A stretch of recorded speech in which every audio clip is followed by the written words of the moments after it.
বারবার বিশ্বাসঘাতকতার শিকার হচ্ছেন, অথবা অথবা কেন আপনি বারবার প্রতারিত হচ্ছেন, এর জন্য কে দায়ী? আপনার হরোস্কোপ, আপনার ডেট অফ বার্থ, নাকি আপনি নিজে, নাকি আপনার নেম? প্রথমত বলি, নিউমারোলজি বা সংখ্যাতত্ত্ব অনুসারে যদি আপনার নামের যোগফল 4 হয়, অর্থাৎ 4 হয়, এই 4 সংখ্যাটা কিন্তু রাহু গ্রহকে নির্দেশ করে। এই রাহু আমাদের মধ্যে ইলিউশন ক্রিয়েট করে, বিভ্রান্তি ক্রিয়েট করে। যখনই আপনি কোনো মানুষের সাথে কথা বলতে চান, রাহু কিন্তু খুব সহজেই অ্যাট্রাক্ট করে ফেলে যে কোনো বিষয়কে। এই ভালো খারাপ বিচার বিবেচনা করার শক্তি কিন্তু খুব সহজে রাহু আমাদের দিয়ে থাকে না।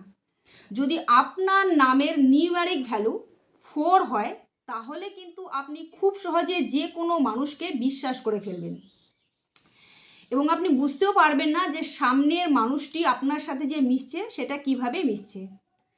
এবং এই সংখ্যাটা যে আপনার যে রাহু যে 4 সংখ্যাটাকে নির্দেশ করছে, এবং উল্টো দিকের মানুষটার নামের যোগফল যদি রাহুর অপোজিট হয়, অর্থাৎ রাহুর যদি শত্রু সংখ্যা হয়, তাহলে কিন্তু সেই মানুষটার থেকে আপনার প্রতারিত হওয়ার সম্ভাবনা দ্বিগুণ বৃদ্ধি পায়।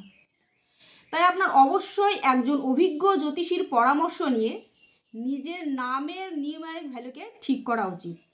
আজকে এই পর্যন্তই। ভিডিওটি ভালো লাগলে অবশ্যই একটি লাইক করে দেবেন। সকলে ভালো থাকুন, সুস্থ থাকুন।